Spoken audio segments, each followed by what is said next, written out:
పల్లవి ప్రశాంత్ అనేటోడు big boss లా 7 లా winner అయ్యిండు. ఆయన ర్యాలీగా పోయిండు. ఆయన ర్యాలీలో ఎవరికి దెబ్బలు దాకలేదు, ఎవరు చచ్చిపోలేదు. కానీ ఆయనను ఆయన తమ్ముని అరెస్ట్ చేసి 4 రోజుల పాటు జైల్లో పెట్టింది. ఇప్పుడు కూడా కోర్టులో తిరిగింది. ఎవరు చనిపోలేదు, ఎవరు గాయపడలేదు. అర్థమైంది. ఈ 2 జరిగినాయి. పోలీస్ బందోబస్తు మధ్యలో ఆ రోజు ర్యాలీ జరిగింది. సేమ్ ఇదే పుష్ప 2 సినిమాలో ఒక మహిళ చచ్చిపోయింది, కొడుకు గాయపడ్డాడు, సీరియస్ గా ఉన్నాడు, కానీ అరెస్ట్ చేయరు. ఎందుకు అరెస్ట్ చేయరు? 2 చట్టాలు ఇవే. సేమ్ హైడ్రాలో కూడా ఈ రోజు కామన్ మ్యాన్ ఇల్లు కూలగొట్టిండ్రు, కామన్ విల్లా కూలగొట్టిండ్రు. అర్థమైందా? నేను మీకు ఒకటి వినిపిస్తా. బేసికలీ నేను ఇక్కడ అమ్మాయి కాదు సార్, నేను వేరే స్టేట్ అమ్మాయిని. పెళ్ళైనందుకు అత్తగారి ఇంటికి రావాలి కాబట్టి ఇక్కడికి వచ్చాను. ఎన్విరాన్మెంట్ అంతా చాలా బాగా అనిపించింది. అది హైదరాబాద్ ఎంత బాగుంది, ఎంత మంచిగా ఉంది, ఎంత పీస్ఫుల్ గా ఉంది, ఎంత గ్రీనరీగా ఉంది. మనకు అదే కదా కావాలి మన పిల్లలకి వచ్చి. అదే ఇంకొక 2 years రెంట్ అవసరం. తర్వాత ఒకరు అర్న్ చేస్తే ఇంకొకరు మొత్తం ఈఎంఐ, ఇంకొకరు అర్నింగ్ ఈఎంఐ మొత్తం మనం లోన్ కట్టుకోవచ్చు అని చెప్పి ఇల్లు కొన్నామండి. 10 years అయిందండి ఇల్లు కొని. ఇప్పుడు సడన్ గా వచ్చి బఫర్ జోన్ అంటున్నారు. అంటే ఇప్పుడు బఫర్ జోన్ లో ఒక్కసారి మార్పు వేస్తే కూల కొట్టేస్తాం అంటున్నారు. మాకు అసలు ఏం చేయాలో మాకు అర్థం కావట్లేదు. ఓకేనా?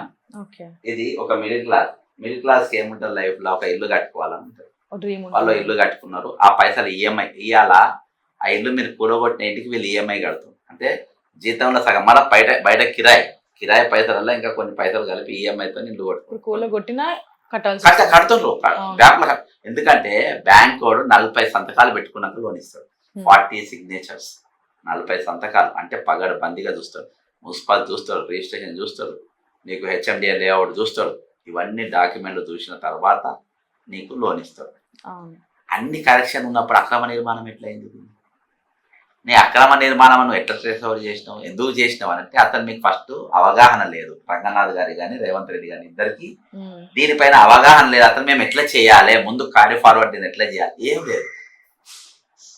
మరి వీళ్ళు సరే, నేను ఇంకా ఫర్దర్ పోయే ముందు ఇప్పుడు రంగనాథ్ గారి ఇల్లు ఇక్కడ బఫర్ జోన్ లో ఉందని చెప్పారు. ఇది హైదరాబాద్ మ్యాప్. ఇంకో ఇది హుస్సేన్ సాగర్ దాదాపు కొన్ని వేల ఎకరాలలో ఉంటది. ఇది చిన్నగానే కనబడుతుంది. ఇక్కడికి చక్కగా పోతే ఇంకో ఇట్లా పంజగుట్ట, యూసుఫ్గూడ, ఇంకో ఇట్లా వెళ్ళిపోతే ఇట్లా యూసుఫ్గూడ వస్తుంది. ఇది యూసుఫ్గూడకి లోపలికి పోతే మీకు కృష్ణకాంత్ పార్క్ ఉన్నది ఈ ప్లేస్ లో. ఇది దాదాపు 112 ఎకరాలు ఉంటుంది. 22 ఎకరాలలో కృష్ణకాంత్ పార్క్ 22 ఎకర్ల.